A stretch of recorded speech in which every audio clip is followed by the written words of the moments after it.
Assalamualaikum warahmatullahi wabarakatuh. Halo Bu Resi, halo teman-teman semua. Pada kesempatan kali ini kelompok 5 akan membahas materi yang cukup menarik nih, yaitu kimia terapan di bidang biologi. Disimak ya videonya. Sebelum itu, saya akan memperkenalkan anggota dari kelompok 5. Yang pertama, ada saya sendiri, Putri Nur Syabina. Yang kedua ada Feni Nur Fauziah. Yang ketiga ada Adilia Pramesti. Dan yang terakhir ada Apreja Eka Yuliani. Pengertian ilmu kimia. Pasti teman-teman masih ingat dong, apa sih ilmu kimia itu? Ya, ilmu kimia adalah ilmu yang mempelajari tentang sifat, struktur materi, komposisi materi, perubahan dan energi yang menyertai perubahan materi. Apa sih materi itu? Materi adalah segala sesuatu yang memiliki massa dan menempati ruang. Apa contohnya? Besi, batu, meja, kapas, hewan, dan lain-lain. Yang bukan materi apa contohnya?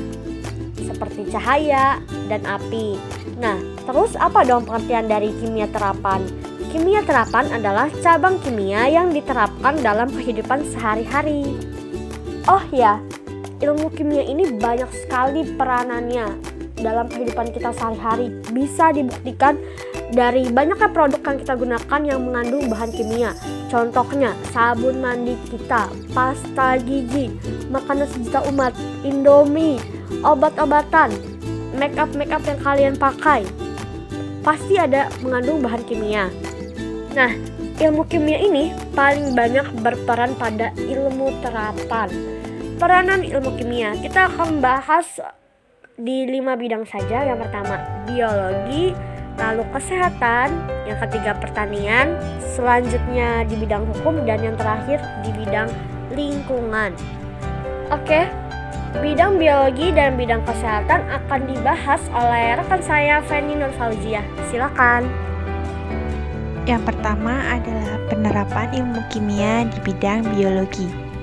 Nah, biologi sendiri merupakan ilmu yang mempelajari makhluk hidup yang mencakup manusia, hewan, dan tumbuhan. Proses kimia yang berlangsung dalam makhluk hidup meliputi pencernaan makanan, pernafasan, metabolisme, fotosintesis, dan lain-lain. Untuk mempelajari proses kimia tersebut, diperlukan pengetahuan tentang struktur dan sifat senyawa, seperti karbohidrat, protein, vitamin, enzim, lemak, asam nukleat, dan lain-lain. Contohnya ada pada reaksi kimia fotosintesis, seperti pada gambar.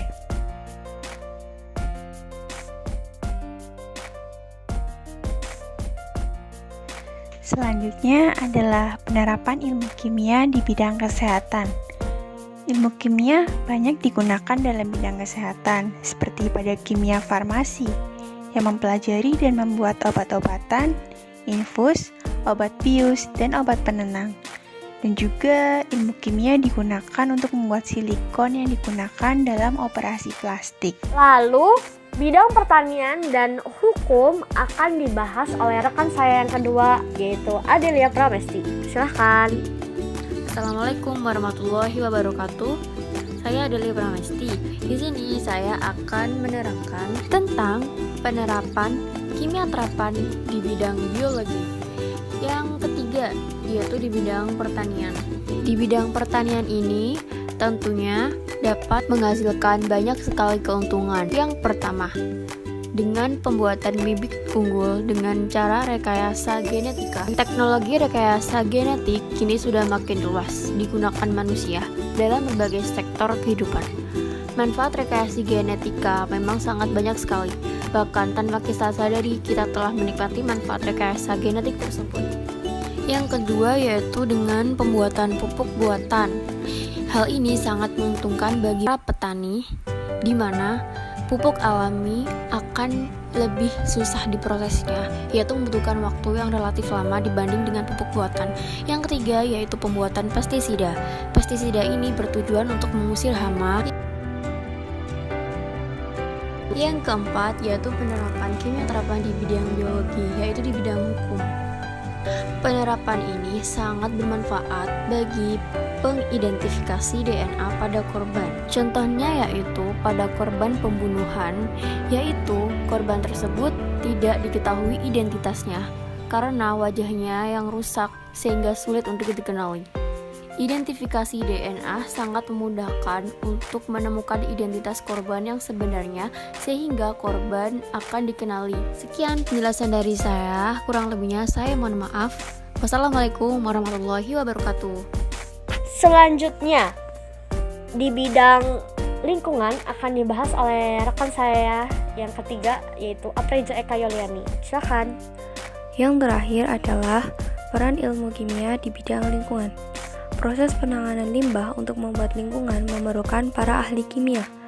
Kimia dalam bidang lingkungan ini digunakan dalam meneliti dan mengembangkan metode, alat, dan teknik untuk mengurangi pembuangan bahan-bahan kimia atau limbah ke lingkungan yang dapat berbahaya dan beresiko merusak lingkungan, sehingga dapat membantu tumbuhan dan hewan terhindar dari bahaya bahan kimia yang berbahaya.